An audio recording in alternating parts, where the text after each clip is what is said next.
18 అడుగుల విగ్రహం ఉంటుంది ఆయనది అక్కడ టెంపుల్లో. కానీ ఇక్కడ మనకి 18 ఇంచెస్లో తయారు చేశారు, పూర్తిగా వజ్రాలు అలాగే బంగారంతో. నిజంగా మాటలు రావట్లేదండి, చూస్తుంటేనే అలా చూస్తూ ఉండిపోవాలనిపిస్తుంది. ఎంత చక్కగా నవ్వుతున్నారో స్వామివారు హాయిగా. అంటే యోగ నిద్రలో ఉన్న విష్ణుమూర్తి అనమాట. విష్ణుమూర్తి అవతారమే అనంత పద్మనాభ స్వామి అని చెప్తూ ఉంటారు. మామూలుగా ఈ అవతారంలో స్వామివారి బొడ్డు లోపల నుంచి ఒక కమలం విరుస్తుంది, అందులో మనకి బ్రహ్మదేవుడు ఉంటారు. అలాగే చేతి దగ్గర కుడి చేతి కింద మనం గమనించవచ్చు శివలింగం కనపడుతుంది. పూర్తిగా ఇదంతా కూడా బంగారం వజ్రాలతో తయారు చేశారండి. అక్కడక్కడ మనకి పచ్చలు అలాగే కెంపులు కూడా కనిపిస్తాయి. కేరళకి సంబంధించినటువంటి ఒక సంస్థ వారు తుషార్ అగర్వాల్ గారికి కాల్ చేసి చెప్పారట, మాకు ఇలాగా ఒక అద్భుతమైన విగ్రహం కావాలి, అది కూడా సేమ్ అనంత పద్మనాభ స్వామి వారు ఎలా అయితే ఉన్నారో కేరళలో సేమ్ అలాగే కావాలని అడిగారట. దానికోసం ఫస్ట్ ఆయన టెంపుల్కి వెళ్ళి, తుషార్ గారు ఫస్ట్ టెంపుల్కి వెళ్ళి మొత్తం అబ్జర్వ్ చేశారు.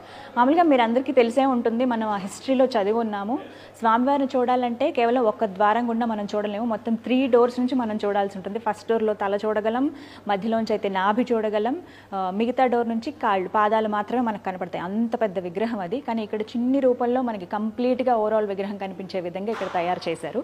సో దగ్గర దగ్గర ఒక 4-5 సార్లు వెళ్ళి అబ్జర్వ్ చేసి, బయట మనకి ఫొటోస్ ఏవైతే అక్కడ సేల్ చేస్తూ ఉంటారు కదా టెంపుల్ దగ్గర, అవి తీసుకుని చాలా నీట్గా డిఫైన్ చేసి, ఎలా అయితే అక్కడ స్వామివారు ఉంటారో అదే విధంగా ఇక్కడండి ప్రతి ఒక్కటి కూడా పంచ దగ్గర ఉన్నటువంటివి న్యాచురల్గా కనపడే విధంగా, అలాగే చేతులు వేళ్ళు కావచ్చు, వేళ్ల దగ్గర ఇక్కడ గోర్ల దగ్గర కానీ ప్రతిదీ చాలా డీటెయిల్డ్గా చేశారనమాట.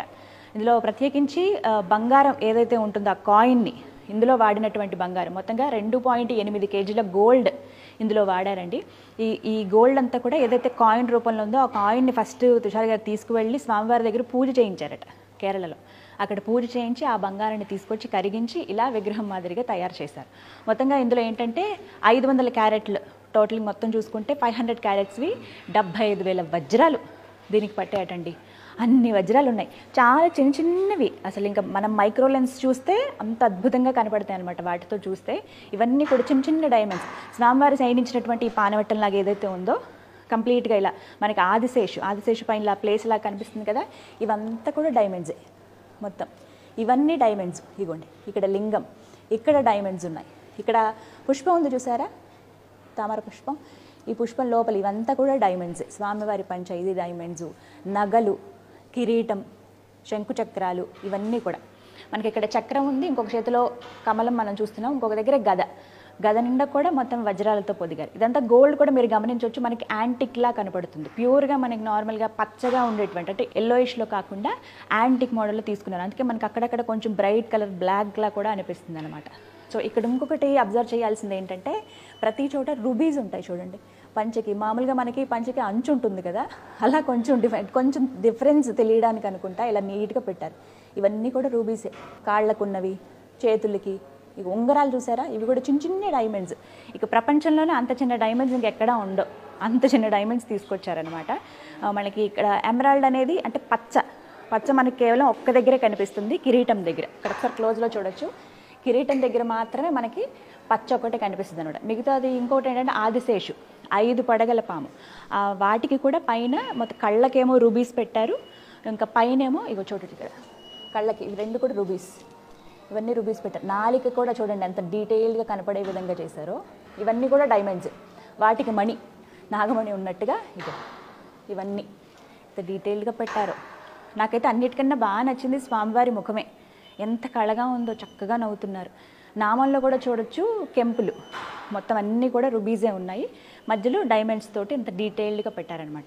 సో మొత్తం మీద చూసుకుంటే ఫస్ట్ రీసెర్చ్ చేయడానికి ఎలా తయారు చేయాలి ఏంటి ప్లానింగ్ అంతా చేయడానికి 3 నెలల టైం పట్టిందంటండి. ఆ తర్వాత మేకింగ్ దగ్గర 36 మంది వర్క్ చేశారు. వారి శ్రమ ఎంతంటే 18 గంటల పాటు కష్టపడి ఈ విగ్రహాన్ని తయారు చేశారట. దగ్గర 2.5 నెలల నుంచి 3 నెలల వరకు టైం పట్టిందట. ఓ మై గాడ్, ఎంత డెడికేటెడ్గా చేస్తే, ఎంత ఇష్టంగా చేస్తే ఇంత అద్భుతమైన విగ్రహం వస్తుంది అనడానికి ఒక నిదర్శనం అని చెప్పుకోవాలి. చాలా చక్కగా ఉంది, అంటే ప్రతిదీ డీటెయిల్డ్గా ఉన్నాయి. అంటే మనకి ఆదిశేషు పడుకున్నప్పుడు ఇలా మెలికలు ఉంటాయి కదా, ఆ మెలికలు కూడా ఎంత డీటెయిల్డ్గా ఉన్నాయి చూడండి. మళ్ళీ ఆదిశేషు మీద కూడా ప్లెయిన్గా అలా వదిలేయకుండా వీటికి కూడా ఇట్లా వర్క్ ఇచ్చారు. ఈ అంచుల మీద కూడా ఇవన్నీ కూడా డైమండ్స్, 75,000 డైమండ్స్ అంటే మాటల అవన్నీ ఎక్కడ సమకూరుస్తారో, చాలా బాగున్నాయి. పడుకున్న ప్లేస్ అంతా కూడా డైమండ్సే, పంచ కిరీటం ఇవన్నీ మొత్తం డైమండ్సే.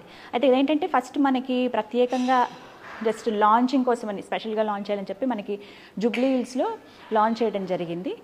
ఆ తర్వాత శివనారాయణ జ్యువెలర్స్ ఏదైతే అబిడ్స్లో మనకి స్టోర్ ఉందో ఇక్కడ ఎగ్జిబిట్ చేశారు. ఎవరన్నా వచ్చి చూసే విధంగా, తెలిసిన వాళ్ళు కావచ్చు, ఎవరైనా వచ్చి చూస్తే బాగుంటుంది అంటే మనం ఎంత ప్రీషియస్గా ఉన్నాయి ఇవి, మన సంపద కావచ్చు అంటే ఇంత మేకింగ్ అనేది ఫస్ట్ ఆఫ్ ఆల్ ఇంత చక్కగా ఆర్టిస్టిక్గా తయారు చేశారు కదా. జ్యువెలరీ అంటేనే చాలా క్రియేటివ్గా ఆలోచిస్తారు జ్యువెలరీస్ విషయంలో మనకు తెలుసు, కానీ ఒక జ్యువెలరీ మేకింగ్ సంస్థ ఇంత చక్కగా తయారు చేయడం అనేది చాలా గ్రేట్ అండి.